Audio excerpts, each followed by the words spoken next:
నమస్తే సదావత్సలే మాతృభూమి. భరతమాత మనకు ఎంతోమంది ముద్దు బిడ్డల్ని ఇచ్చింది. ఒక్కొక్కసారి ఆశ్చర్యం అనిపిస్తుంది, ఇంత మహానుభావులు, ఇంత గొప్ప వ్యక్తులు మన దేశంలోనే ఎలా పుట్టారు అని అనిపిస్తుంది. భగవంతుడికి చాలా ఇష్టమైన ప్రదేశము భారత భూమి. వెస్ట్ బెంగాల్ నుంచి ఒక 1000-2000 కిలోమీటర్లు కనుక ఒక రేడియస్ కనుక మనం తీసుకుంటే ఇక్కడే ప్రపంచంలో దొరికే ఆహారం అంతా దొరుకుతుంది. ఇక్కడే సకల సంపదలు కూడా మనకు లభిస్తాయి. ప్రపంచంలో ఎక్కడా లేనటువంటి న్యాచురల్ రిసోర్సెస్ అన్నీ కూడా ఇక్కడే ఉంటాయి. ఖనిజాలు, భూమిలో దొరికేటటువంటి సారవంతమైనటువంటి భూములు, అద్భుతమైనటువంటి నదులు అన్నీ ఇక్కడే దొరుకుతుంటాయి. వీటన్నిటికీ తోడు శ్రీకృష్ణ పరమాత్మ ఆయన మనకు తత్వం చెప్పాడు. ఆయన ఒక మహాపురుషుడు, ఒక దార్శనికుడు. అదే ప్రదేశంలో శ్రీ పండిట్ దీన్ దయాళ్ ఉపాధ్యాయ జన్మించారు. ఈరోజు ఆయనని మనం అందరము జ్ఞాపకం చేసుకుంటాం అన్నమాట. ఎవరైనా ఈ మధురకు ఒక 20-30 కిలోమీటర్ల దూరం లోపల నాగ్లా చంద్రభాను అనే ఒక ఊరుంది. ఆ ఊరి పేరు ఇప్పుడు మార్చారు, దీన్ దయాళ్ ధామ్ అని చెప్పి ఆ ఊరి పేరు ఇప్పుడు మార్చారన్నమాట. ఆ ఊరు లోపల ఈయన జన్మించారు. వీళ్ళ నాన్నగారు జ్యోతిష్యుడు. పుట్టగానే చూశాడు, పిల్లవాడు చాలా అభివృద్ధి చెందుతాడు, చాలా కీర్తిమంతుడు అవుతాడు, దేశానికి కూడా ఎంతో సేవ చేసినటువంటి వాడు అవుతాడు అని చెప్పి తండ్రి కూడా చాలా సంతోషపడ్డాడు. తల్లి కూడా చాలా సంతోషపడింది. తల్లి గృహిణి, తండ్రి ఏమో జ్యోతిష్యుడు. చాలా సంతోషంగా ఉంది జీవితం. కానీ అనుకున్నట్టే మన పరిస్థితులు ఎప్పుడు జరగవు. కార్య సాధకులు ఎవరైతే ఉంటారో వాళ్ళ జీవితంలో ఎప్పుడు కష్టాలే. ఈయన మహానుభావుడు అని చెప్పడానికి కారణం ఏంటంటే 8 ఏళ్ల వయసులోనే అమ్మగారు, తర్వాత కొన్ని రోజులకే నాన్నగారు, తర్వాత ప్రేమగా చూసుకునే తమ్ముడు కూడా అనుకోని పరిస్థితుల లోపల కాలం చేయవలసినటువంటి స్థితి వస్తుంది. అప్పుడు ఏమీ చేయలేక తాతగారింటికి వెళ్తాడన్నమాట. తాతగారింటికి వెళ్ళి తాతగారింటి దగ్గర సంతోషంగా ఉంటే కొన్ని రోజులకు తాతగారు కూడా ఈయనను వదిలేసి వెళ్ళిపోతారు. ఎలాగా అంటే మనం అందరం అనుకుంటూ ఉంటాం మనకు వచ్చిన కష్టాలు చాలా పెద్దవి అని. కానీ ఒకసారి ఆలోచిస్తే అంత చిన్న వయసులో ఇంతమందిని కోల్పోయాడు. చివరికి మేనమామ మంచివాడు, కాకపోతే చాలా పేదరికం. అయినప్పటికీ కూడా ఇతన్ని చాలా జాగ్రత్తగా చూసుకుంటాడు. కానీ డబ్బు ఉండదు. సరే, అక్కడే ఉన్నటువంటి ఒక స్కూల్ లోపల జాయిన్ చేస్తారు. ఆ స్కూల్ లోపల అతను చాలా మంచి మార్కులతో, చిన్నప్పటి నుంచి కూడా మంచి మేధావి. వీళ్ళ నాన్న ఏ విధంగా నా కొడుకు కావాలనుకున్నాడో అదేవిధంగా మంచి మేధావి, తెలివితేటలు, ఎప్పుడు స్కూల్ టాపర్, క్లాస్ టాపరు. దాంతో ఏమైపోయిందంటే 10th క్లాస్ వచ్చేసరికి తను చదువుతున్నటువంటి జిల్లా, సికార్ జిల్లా అనేది అయితే ఉందో ఆ జిల్లాకు ఉన్నటువంటి మహారాజు అక్కడ ఉన్నట్టు ఆయన ఏం చేస్తారంటే ఇతనికి స్కాలర్షిప్, ఒక గోల్డ్ మెడలు, ఒక 250 రూపాయలు ఈయన వస్తువులకు వాటికి అయ్యే ఖర్చులు. ఇప్పటి నుంచి నువ్వు ఎప్పటి వరకు చదువుకుంటావో అప్పటి వరకు ఆ ఖర్చులు నేనే భరిస్తాను అని చెప్పారు. అంటే మనసుంటే మార్గం ఉంటుందని చెప్తారు కదా. దేవుడు ఏ పరిస్థితులలో ఎక్కడ ఎవరికి సహాయపడతాడో తెలియదు. ఒక మహానుభావుని మనకు అందించేటటువంటి అవకాశం ఉంది. అందుకే బహుశా అతనికి అంత గొప్ప అవకాశం వచ్చిందని మనం అనుకోవచ్చు. అదైన తర్వాత ఇక ఆయన ఇంటర్మీడియట్ ఇప్పుడు మనం బిట్స్ పిలానీ అని ఏదైతే చెప్పుకుంటున్నామో ఆ కాలేజ్ లోపల ఆయన చేశారనమాట. అప్పట్లో దాన్ని బిట్స్ పిలానీ అనేవాళ్ళు కాదు, పిలానీ ఇన్స్టిట్యూట్. అక్కడ ఆయన ఇంటర్మీడియట్ చేశారు. చేసిన తర్వాత సనాతన ధర్మ కాలేజ్ అని చెప్పేసి కాన్పూర్కి వచ్చారనమాట. ఎప్పుడైతే సనాతన ధర్మ అనే కాలేజ్కి వచ్చారో అప్పుడు ఆయనకి సనాతన ధర్మంలో ఉన్నటువంటి గొప్ప విషయాలన్నీ కూడా తెలిసాయి. ఏంటి గొప్ప విషయాలు, అసలు ఏమున్నాయి సనాతన ధర్మం లోపల? మిగతా ధర్మాలకు మనకు తేడా ఏంటి? మిగతా ధర్మాలలో మనం కేవలం శరీరం, కానీ సనాతన ధర్మంలో మనం శరీరం కాదు, శరీరము, మనస్సు, బుద్ధి, ఆత్మ, ఇవి 4 లేయర్స్. అన్నమయ దేహము అంటే దీని తర్వాత వచ్చేది ప్రాణమయ దేహము, అంటే మనం వాయువులు పీల్చుకుంటాం కదా, అది ప్రాణమయ దేహం. దానిపైన మనోమయ దేహము, దానిపైన బుద్ధిమయ కోశం అని ఉంటుంది, దానిపైన ఆనందమయ కోశం. ఇవన్నీ కేవలము భారతదేశంలో మాత్రమే ఉన్నాయి. ధర్మము, అర్థము, కామము, మోక్షము సాధిస్తాము. కానీ వేరే ధర్మాలలో ధర్మము, మోక్షం అనేది వారికి పెద్దగా అలవాట్లేదు. మోక్షం అంటే ఏంటో కూడా తెలియని వాళ్ళు ఎంతమందో. అఫ్కోర్స్ ఈరోజు హిందువుల్లో కూడా చాలామందికి మోక్షం అంటే ఏంటో తెలియని వాళ్ళు ఉన్నారు. అయితే ఆ రోజుల లోపల చూసినట్లయితే ఈ రోజుల్లో కూడా పాశ్చాత్య దేశాల లోపల అర్థము కామమే. డబ్బు సంపాదించుకోవడము, కామము అంటే బంగ్లాలు కొనుక్కోవడము, కార్లు కొనుక్కోవడము, వస్తువులు కొనుక్కోవడము, భార్య, పిల్లలు, ఇవి మాత్రమే. ఈ సమయంలో ఆయన వీటి గురించి బాగా డీప్గా ఆలోచించి శరీరానికి ఏం కావాలి, శరీరానికి సరైనటువంటి ఆరోగ్యం, మనస్సుకి ఏం కావాలి, చింతన, ఆలోచన, ప్రశాంతత, బుద్ధికి ఏం కావాలి, సరైనటువంటి విద్య, జ్ఞానం. మరి ఆత్మ అంటే ఏంటి? ఆత్మ అంటే ఒకే ఒక చైతన్యము, ఏక ఆత్మ. ఈ పాయింట్ కొద్దిగా గట్టిగా పట్టుకోండి. ఇది ఈ రోజుకు కూడా మనము జనసంఘలో అంటే బీజేపీలో కానీ ఆర్ఎస్ఎస్లో కానీ ఇవే ప్రిన్సిపల్స్ ఈ రోజుకు కూడా మనం వాడుతున్నాం. ఒక ప్రాంతానికి ఒక జాతికి చెందినది కాదు. మనం చేసే సేవ దేశం మొత్తంకి. ఎందుకంటే అందరిలో ఉన్నటువంటిది ఒకటే ఆత్మ. ఆత్మ అనేది మటన్ కొట్టు మస్తాన్లాగా ముక్కలు ముక్కలై ఉండదు. అందరిలో ఉన్నటువంటిది ఒకటే ఆత్మ అని నాకు తెలుసుకున్నారు, కనుక్కోలేదు, తెలుసుకున్నారు. అప్పటి వరకు ఉన్నటువంటి గ్రంథాలను చదివి సనాతన ధర్మ కాలేజీలో ఉండి ఆయన చదువుకున్నారు, నేర్చుకున్నారు. చాలా గొప్ప విషయాలు ఇవి, మామూలు విషయాలు కాదు. ఇవి నేర్చుకున్న తర్వాత అప్పుడు ఆయన ఆలోచనలు ఇంకా ముందుకెళ్ళాయి. సమాజం ఎలా ఉండాలంటే ఒకరికి కష్టం వస్తే ఒకరు సహాయం చేస్తూ ఉండాలి, ఒకరి కష్టాలను ఒకరు తీసుకోవాలి, ఒకరిని బాధ పెట్టకూడదు. ఎందుకంటే పశువులే ఎంతో ఆనందంగా కలిసి ఉన్నప్పుడు మనుషులు ఎందుకు ఇలా కలిసి ఉండరు? చూస్తే హిందువులలో ఉంది, కానీ ఇంకొక మతం లోపల ఇవి లేదు అన్న విషయాన్ని ఆయన గుర్తించారు. వారిని చాలా గ్రహించేవారు, చాలా అసహించుకునేవారు. వారి లోపల ఉన్నటువంటి భేద భావాలకు ఆయన చాలా అసహించుకునేవారు. ఇక సమాజం అయిపోయింది. రాజకీయాలు ఎలా ఉండాలి?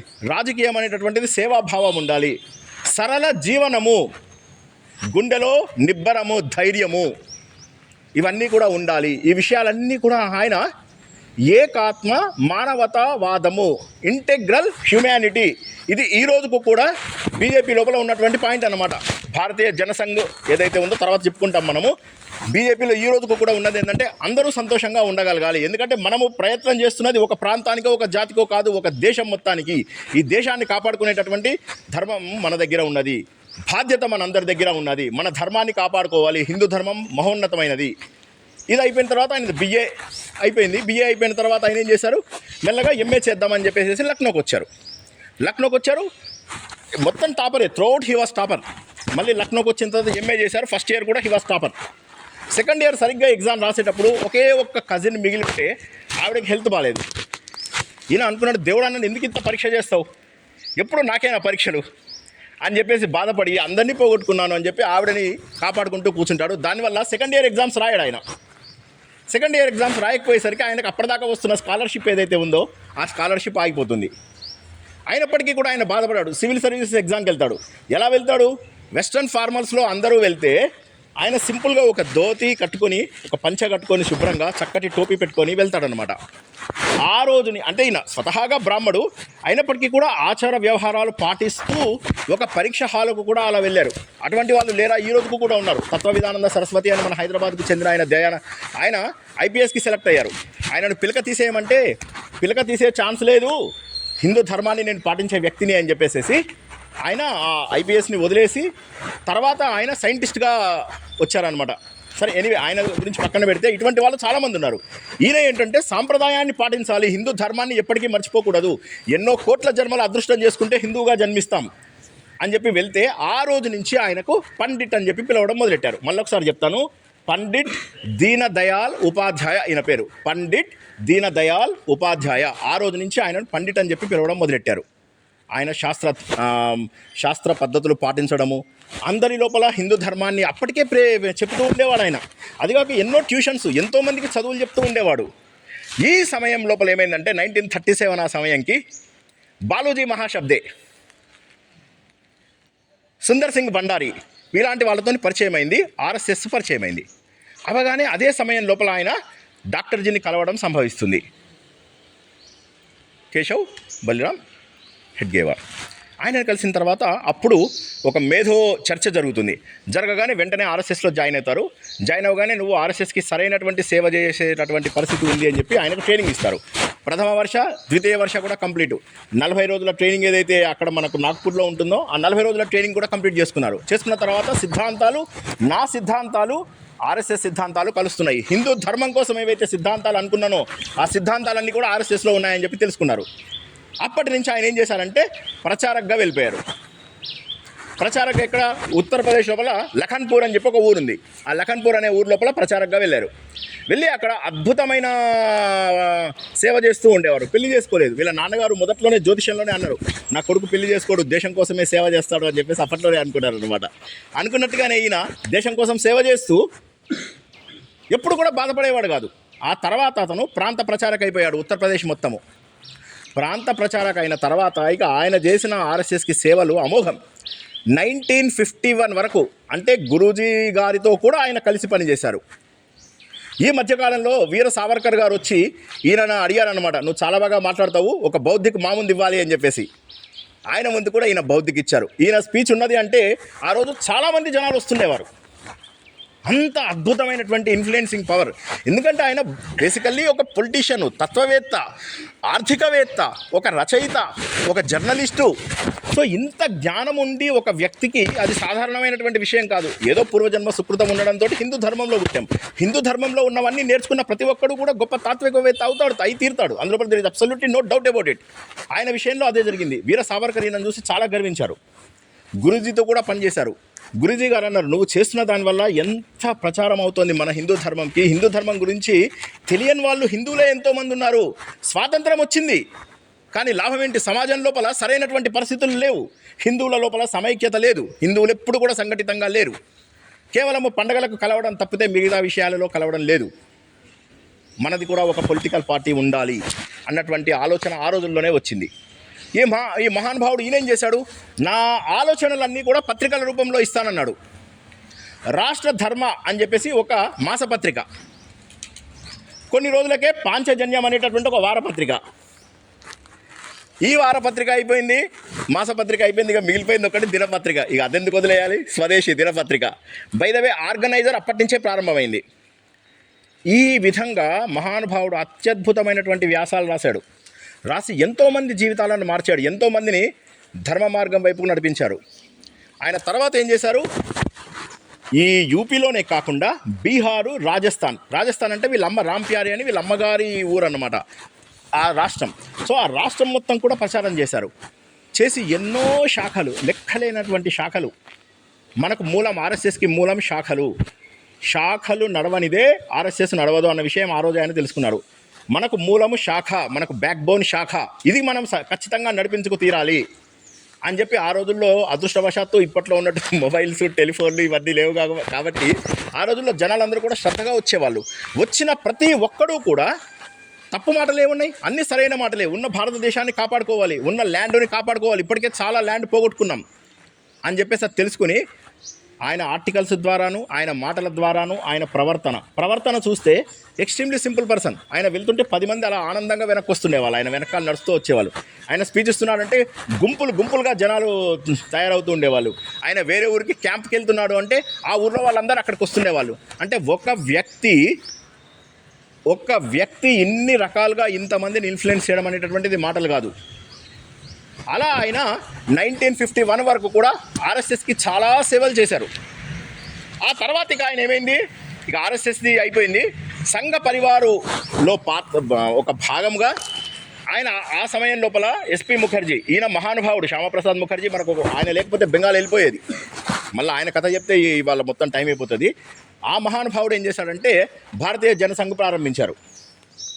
ఆ భారతీయ జనసంఘ్ ప్రారంభిస్తే ఆ జనసంఘ్ అయిన 1951లోనే జాయిన్ అయ్యి అప్పుడు దానిని అద్భుతంగా 1951 నుంచి 1967 వరకు జనరల్ సెక్రటరీగా ఉన్నారు. ఆయన శ్యాంప్రసాద్ ముఖర్జీ మహానుభావుడు, దేశభక్తుడు, హిందువులను కాపాడినటువంటి ఒక ఉన్నత స్వభావుడు. ఆయన ఏమన్నారు తెలుసా? దేశంలో 2 ఉంటే చాలు ఇలాంటి వాళ్ళు, ఇంకెవరు అవసరం లేదు. ఇంత తెలివితేటలు ఎక్కడి నుంచి వచ్చాయి ఈయనకి? ఆయన 16 ఏళ్ల పాటు జనసంఘ 1951 to 1967 వరకు జనరల్ సెక్రటరీగా పనిచేసినంత లోపల కాంగ్రెస్ పార్టీకి, కమ్యూనిస్ట్ పార్టీకి ఆ రోజుల లోపల ఎదురుండేది కాదు. కమ్యూనిస్ట్ పార్టీ, క్యాపిటలిస్టిక్ సొసైటీ, తర్వాత సోషలిస్టిక్ సొసైటీ, ఈ మూడింటికి కూడా వ్యతిరేకం ఉండేవాడు. కమ్యూనిస్ట్ పార్టీ అంటే ఏంటి? వారి విధానాలు వాళ్ళ దేశాలలోనే నడవలేదు. చాలా వరకు సిద్ధాంతాలు ఉన్నాయి, కానీ సిద్ధాంతాలు ఎవరో ఆచరించే వాళ్ళు లేరు. ఏదో ఒక సామెత ఉన్నది కదా, నువ్వు పాతికేళ్ళదాకా కమ్యూనిస్ట్ కాకపోతే నీకు మనస్సు లేదు. 25 ఏళ్ళ దాకా నువ్వు కమ్యూనిస్ట్ కాకపోతే మనస్సు లేదు. 25 ఏళ్ళ తర్వాత కూడా నువ్వు కమ్యూనిస్ట్ అయితే నీకు బుద్ధి లేదు అని చెప్పేసి ఒక సామెత ఉందన్నమాట. సో ఆ విధంగా ఆ సాంప్రదాయాలన్నీ కూడా, వారిలో ఉన్నటువంటి తప్పు మాటలన్నీ కూడా ఈయన బయటికి చేస్తుండేవాడు. వీరి లోపల తప్పులు ఎక్కడెక్కడ ఉన్నాయి, వీరి సిద్ధాంతాలలో ఏ లోటుపాట్లు ఉన్నాయి. రెండవది ఏంటి? క్యాపిటలిస్టిక్ సొసైటీ అంటే పెట్టుబడిదారీ వ్యవస్థ. అంటే అమెరికా, లండన్ లాంటివి. వాళ్ళ లోపల ఏం చేస్తారు? ఇండస్ట్రియల్ రెవల్యూషన్ వచ్చిన తర్వాత రకరకాల వస్తువులను జనరేట్ చేయడము, జనాలతో కొనిపించడము, నీ ఇల్లు, నీ కారు, నీ బంగ్లా, వీలైతే నీకు కావాల్సినంత మంది పిల్లలు, ఇట్లా దారుణమైనటువంటి పరిస్థితులు తయారు చేసి క్యాపిటలిస్టిక్ సొసైటీ అనేటటువంటిది ఒకటి తయారు చేశారు. క్యాపిటలిస్టిక్ సొసైటీ తయారవడంతో జనాలందరి లోపల కూడా స్వార్థం పెరిగిపోయింది. ఈయన ఏమంటాడంటే మనది భారతీయ వ్యవస్థ, ఈ భారతీయ వ్యవస్థకు కమ్యూనిజం, క్యాపిటలిజం పనికిరాదు. మనకు సొల్యూషన్ వస్తే భారతదేశంలోనే రావాలి. ఈ సొల్యూషన్ కూడా ఎక్కడి నుంచి రావాలి? బాటమ్ మోస్ట్ పార్ట్ నుంచి రావాలి, అండర్ ప్రివిలేజ్డ్ అటువంటి జనాల దగ్గర నుంచి రావాలి అని చెప్పేసి సమాజంలో చివరి పంక్తిలో కూర్చున్న వ్యక్తికి భోజనం పెట్టినప్పుడే నువ్వు నిజంగా తిన్నట్టు. ఈరోజు మనము ఎన్నో స్కీమ్స్ చూస్తున్నాం. అంత్యోదయ అని విన్న ప్రతి స్కీము కూడా పండిట్ దీన్ దయాల్ గారిదే, ఆయన పేరు మీద వచ్చేదే అంత్యోదయ. చివరి పంక్తిలో ఉన్నటువంటి వాడికి, అంటే లాస్ట్ రోలో ఉన్నవాడికి కూడా భోజనం వెళ్ళాలి ఫస్ట్. వారందరినీ ముందు మీరు పైకి తీసుకురావాలి. అటువంటి మహోన్నతమైనటువంటి ఉద్దేశం. పార్టీ కూడా చాలా బాగా పెరుగుతోంది. భారతీయ జనసంఘ్ అంటే మన బీజేపీని అంతకుముందు భారతీయ జనసంఘ్ అనేవారు. పార్టీ లక్ష్యాలు బాగా సాధిస్తోంది. మధ్యలో 1963లో ఒకసారి జాన్పూర్ అనే ఊర్లోంచి పోటీ చేస్తారు, కాకపోతే ఓడిపోతారు అక్కడ. ఎందుకంటే అంతగా జనాకర్షణ చేయలేకపోయారు ఆ సమయంలో. మిగతా పార్టీలు ఏవైతే ఉన్నాయో వాళ్ళు బాగా ప్రచారం చేసి, ఈయనకు ఎగెనిస్ట్గా కూడా ప్రచారం చేసి, ఈయన ఏంటంటే మౌత్ కా సౌదాగర్ లాంటి చెడ్డ మాటలు అనేవాళ్ళు. అనేసేసి జనాలందరినీ డివైడ్ చేస్తున్నాడని ఇలా అని తప్పు ప్రచారం చేసి ఈయనని గెలవకుండా చేస్తారు. ఆయన ఏం బాధపడలేదు. పార్టీ బలోపేతం కావడానికి ఆయన నిలబడ్డాడు. 1967లో ఎప్పుడైతే ఎలక్షన్స్ అయినాయో, కెన్ యూ ఇమాజిన్, 35 సీట్లు వచ్చాయి. 35 సీట్లు వచ్చాయి. అది ఆశ్చర్యకరమైనటువంటి విషయం. ఇదిగాక ఆయన ఇంకొకటి అలయన్సెస్ స్టార్ట్ అయింది అప్పటి నుంచే. భావజాలం సరిగ్గా ఉన్న వాళ్ళందరితో కలవడంలో ఎటువంటి తప్పు లేదు. మళ్ళొకసారి ఏనండి, భావజాలము కలిసిన వారితో కలవడంలో ఎటువంటి తప్పు లేదు అని చెప్పి ఆయన ప్రతి రాష్ట్రం లోపల కూడా భావజాలం కలిసినటువంటి వ్యక్తులందరినీ కూడా తను సంకలనం చేసుకుని వారందరినీ కూడా తనతో కలుపుకున్నాడు. సంయుక్త విధాయక్ దళ్, మళ్ళొకసారి చెప్తా, సంయుక్త విధాయక్ దళ్ అని చెప్పి దాన్ని ప్రారంభించి ఆ రోజుల్లోనే దానికి భాగమయ్యారు. ఆయన ప్రగతిని చూసి అందరూ ఆశ్చర్యపోతూ ఉండేవాళ్ళు. అలాంటి వ్యక్తి మా పార్టీలో ఎందుకు లేడు అంటే మిగతా వాళ్ళందరూ స్వార్థపరులు. కొంతమంది సింపుల్ లైఫ్, సరళ జీవనం, మొక్కవోని ధైర్యం, దృఢ సంకల్పం, అత్యంత మేధాశక్తి, ఇవన్నీ ఒక వ్యక్తిలో ఉన్నటువంటి వాడు మన ఆర్ఎస్ఎస్కి అన్ని రోజుల పాటు సేవ చేయడము, దానిని అంతగా గొప్పగా ప్రచారం చేయడము, తర్వాత భారత జనతా పార్టీకి మూలమైనటువంటి భారతీయ జనసంఘ్ని అన్ని రోజుల పాటు జనరల్ సెక్రటరీగా, అంటే ప్రారంభం 1951 నుంచి 1967 వరకు. మధ్యలో కూడా శ్యామప్రసాద్ ముఖర్జీ గారు లేరు. ఆ సమయంలో కూడా ఈ బాధ్యత మొత్తం ఈ పాపం ఈయన తన మీదనే తీసుకుని అత్యద్భుతమైనటువంటి ఆ బాధ్యతని అద్భుతంగా నిర్వర్తించారు. 1967 డిసెంబర్ లోపల ఈయన పార్టీకి ప్రెసిడెంట్ అయ్యారు. మధోక్ తర్వాత ఈయననే అయిపోయిన తర్వాత అంతా బాగుంది. ఈయనకు చాలా ఐడియాలు ఉండేవి. ఆ ఐడియాస్ అన్నీ కూడా ఇంప్లిమెంట్ చేసేటటువంటి అవకాశం వచ్చింది. ఇవన్నీ కూడా మనము చేయగలుగుతాము. ముందు భాష, అందరికీ కూడా ఒకే రకమైనటువంటి భాష, సంస్కృత భాష కానీ ఇంకేదన్నా భాష కానీ, భాష ముందు అందరినీ యునైట్ చేయాలి. తర్వాత బాటమ్ మోస్ట్ ఉన్నటువంటి పీపుల్ అందరినీ, అండర్ ప్రివిలేజ్డ్ పీపుల్ అందరినీ కూడా పైకి తీసుకురావాలి. అంత్యోదయ పీపుల్ అందరినీ కూడా పైకి తీసుకురావాలి. ఇలా ఆయనకు పాపం చాలా గొప్ప ఉద్దేశాలు ఉన్నాయి. 2 నెలలలో ఊహించని సంఘటన ఒకటి జరిగింది. అదేంటంటే, ఈయన కాశీ దగ్గర మొఘల్ సరాయ్ అనే ఒక రైల్వే స్టేషన్ ఉంది. ఆ రైల్వే స్టేషన్ లోపల ఈయనను ఎవరో బయటికి తోసేస్తే ఆ రైలు వెళ్ళిపోయిన తర్వాత చూస్తే ఆయన శవం మాత్రము పట్టాల మీద పడి ఉంది. ఎలా జరిగింది, ఏం జరిగింది తెలియదు. మొత్తం మీద 2 వ్యక్తులను పట్టుకున్నారు. ఆ 2 వ్యక్తులు కూడా ఏదో మేము దొంగతనం చేయడానికి వచ్చామనో ఇంకేదో కారణాలు చెప్పుకున్నారు. సిబిఐ ఎంక్వైరీ చేశామని కూడా చెప్పారు. ఏం జరిగింది అనేది ఈ రోజు వరకు కూడా తెలియదు. ఆ సిబిఐ ఎంక్వైరీ లోపల ఏమీ జరగలేదని చెప్పి తెలిసింది. అట్లీస్ట్ వాళ్ళు హత్య చేయడానికి ప్రయత్నం చేయలేదు, దొంగతనానికి ప్రయత్నం చేశారు అని చెప్పి తెలిసింది. కానీ తోసిన మాట నిజమే కదా. హత్యా ప్రయత్నం వాళ్ళ మీద ఏమీ పెట్టలేదు. శుభ్రంగా జైలు నుంచి రిలీజ్ అయిపోయి వెళ్ళిపోయారు వాళ్ళ ఇళ్ళకి. ఇంత దురదృష్టకరమైనటువంటి పరిస్థితి ఒకసారి ఆలోచించండి.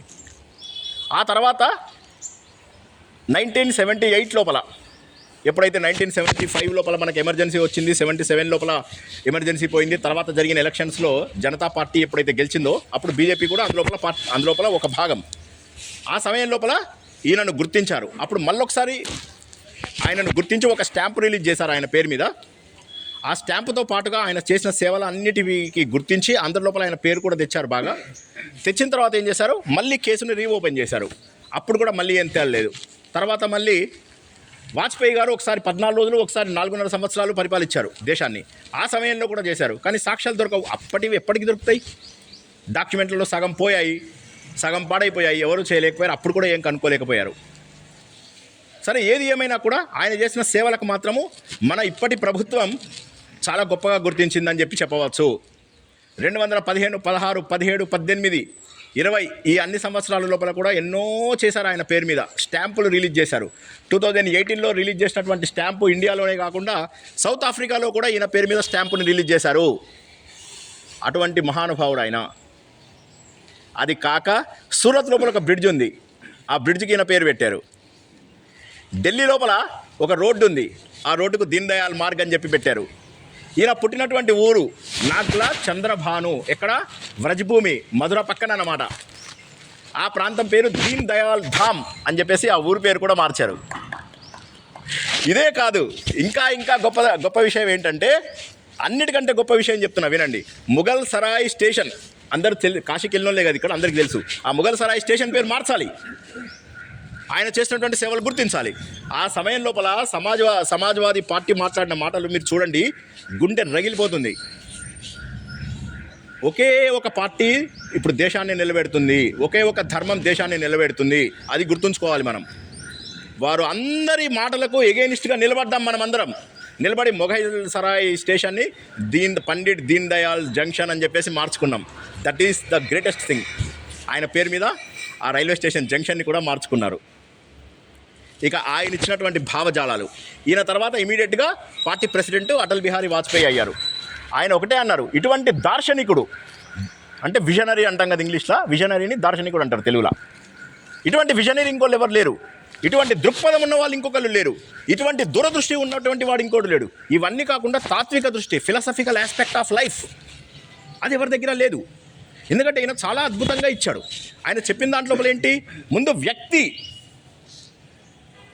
తర్వాత సమాజము, తర్వాత ప్రకృతి, ఆధ్యాత్మికత. వ్యక్తి, సమాజము, ప్రకృతి, ఆధ్యాత్మికత. ఇవాళ మనం చూస్తే మన పంచ పరివర్తనల 3 పాయింట్లు ఇళ్ళ నుంచే కవర్ అయినాయా లేదా చూడండి. మనం పంచ పరివర్తన నేర్చుకుంటున్నాం. ఇప్పుడు మనం నడుస్తుంది పంచ పరివర్తనలో ఉన్నదంతా ఇదే. స్వదేశీ ఆ మూమెంట్ తీసుకొచ్చింది ఎవరు? ఈయననే.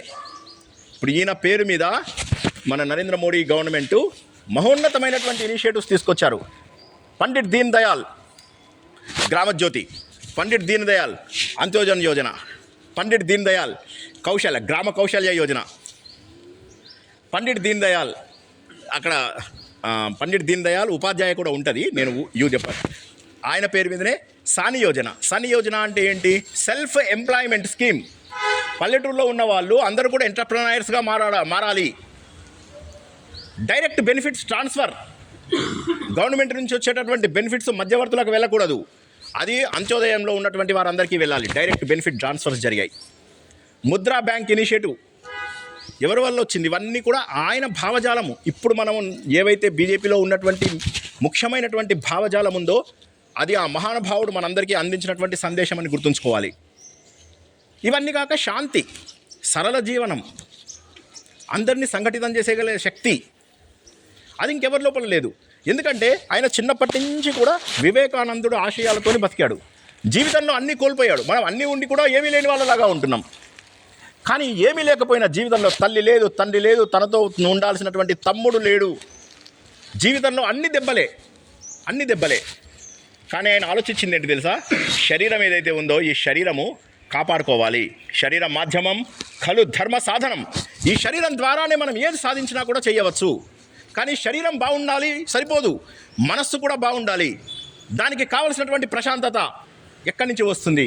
తన గ్రంథాలలో రాశారు ఆయన, ఎన్నో గ్రంథాలు రాశారు ఆయన. అందులో మచ్చుకోగా చెప్పాలంటే చంద్రగుప్త మౌర్య జీవితము, జగన్నాథ పురి యాత్రలు, భారతదేశం లోపల ఉన్నటువంటి వివిధ సంఘటనల మీద ఆయన ఎన్నో ఎస్సేస్ రాశారు. తన మ్యాగజైన్సే ఉన్నాయి, కౌంట్లెస్ నెంబర్ ఆఫ్ ఎస్సేస్.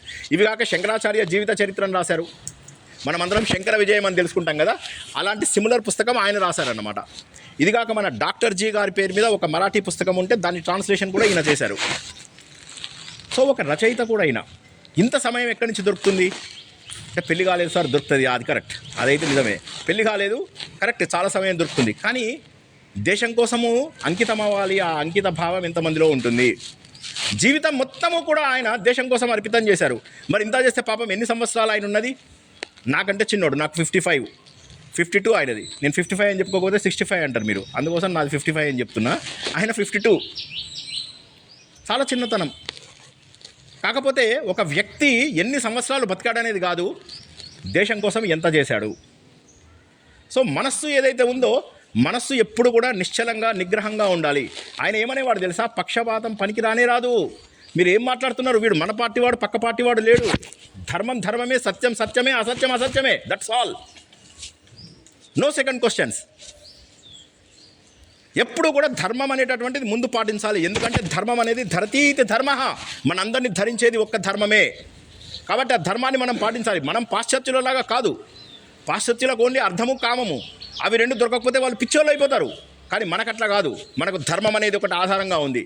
జీవితంలో దెబ్బతింటే ఆధ్యాత్మిక మార్గం లోపల మనము ఉన్నతులమైతాం. కాబట్టి ఆధ్యాత్మికత అనేటటువంటి ఒక పట్టు మనకుంది. ఆ ఆధ్యాత్మికతను మనం ఎప్పటికీ కూడా వదులుచుకోకూడదు. ఇటువంటి మహోన్నతమైనటువంటి ఆశయాలు ఉండి ఆయన మనస్సుని నిగ్రహం చేసుకోవాలి, మనస్సును నిశ్చలంగా ఉంచుకోవాలి అని చెప్పి డిసైడ్ చేసుకున్నాడు. తర్వాత బుద్ధి అంటే ఏంటి? మనస్సు ఏమో సంకల్పాలు చేస్తుంది, నాకు ఇది కావాలి, అది కావాలి, నాకు లడ్డు తింటా, అవి తింటా అని. బుద్ధి అట్లా కాదు. ఆ బుద్ధి ఏం చేస్తుందంటే, లేదు నువ్వు ఇది తినకూడదు అని చెప్పి చెప్తుంది. దీన్ని తెలుగు లోపల చెప్పాలంటే నిశ్చయాత్మక శక్తి, డెసిషన్ మేకింగ్ పవర్ ఆంగ్లంలో చెప్పాలంటే. ఆ డెసిషన్ మేకింగ్ పవరు ప్రతి ఒక్కరికి కావాలి. ఎక్కడి నుంచి వస్తుంది decision making power? You have to expand your knowledge. అన్ని హొరైజన్స్ లోపల మీరు జ్ఞానాన్ని పెంచుకోవాలి. అన్ని పద్ధతులలో కూడా జ్ఞానాన్ని పెంచుకోవాలి. ఎప్పుడైతే జ్ఞానాన్ని పెంచుకుంటారో అప్పుడు మాత్రమే మీకు విశ్లేషణ శక్తి జీవితంలో వస్తుంది. విశ్లేషణ శక్తి రావాలి అంటే ముందు స్వాధ్యాయం చేయాలి. ప్రతి ఒక్కడు కూడా చదవాలి. ఈ రోజుకు కూడా మన సంఘంలో ఉన్నటువంటి ఒక మాట మీ అందరికీ తెలుసు, నెలకొక పుస్తకం కంప్లీట్ చేయాలి ప్రతి ఒక్కడు. రోజు గంట సేపు మెడిటేషన్ చేయాలి. రోజుకు 20 సార్లు సూర్య నమస్కారాలు చేయాలి. ఈ లాస్ట్కి ఎందుకు చెప్పానో మీ అందరికీ తెలుసు. సో ఈ 3 ఖచ్చితంగా చేయాలని చెప్పేసి మనకు ఆర్ఎస్ఎస్ లోపల ఉన్నటువంటి నియమం. దీన్ని బట్టి ఏమర్థమవుతుంది? వ్యక్తి నిర్మాణం అనేటటువంటిది మనము పెద్ద పాత్ర పోషిస్తున్నాము. ఈ భావజాలం అంతా కూడా మనకు ఆయన నుంచి, మహానుభావుడైనటువంటి పండిట్ దీన్ దయాళ్ నుంచి వచ్చింది. కాబట్టి వ్యక్తి నిర్మాణం అయినప్పుడే సమాజం కూడా నిర్మాణం అవుతుంది. సమాజ నిర్మాణానికి మనం అందరము కూడా చేయూతనివ్వాలి. అటువంటి మహానుభావుడు 216 లోపల ఆయన ఎప్పుడైతే ఆయనది 100 సంవత్సరాలు అయిందో ఆ సంవత్సరంలో అనేక ఇనిషియేటివ్స్ తీసుకుని, ఆయన పేరు మీద ఇన్స్టిట్యూషన్స్ కూడా ఉన్నాయి. ఇప్పుడు ఆయనను గుర్తించాం.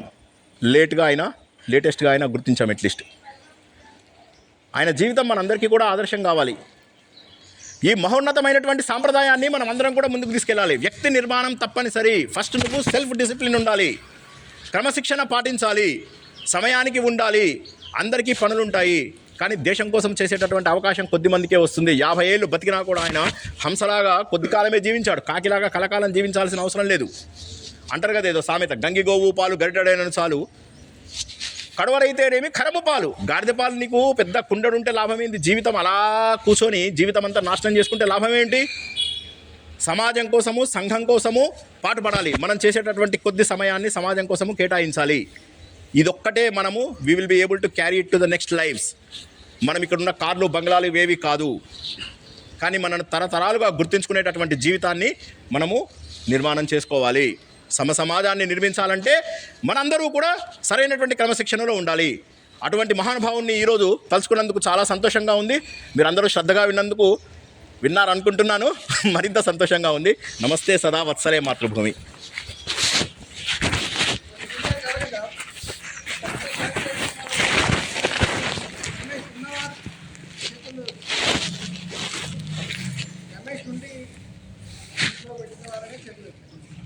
రమేష్ శ్రీనివాస్ చెప్తుందండి.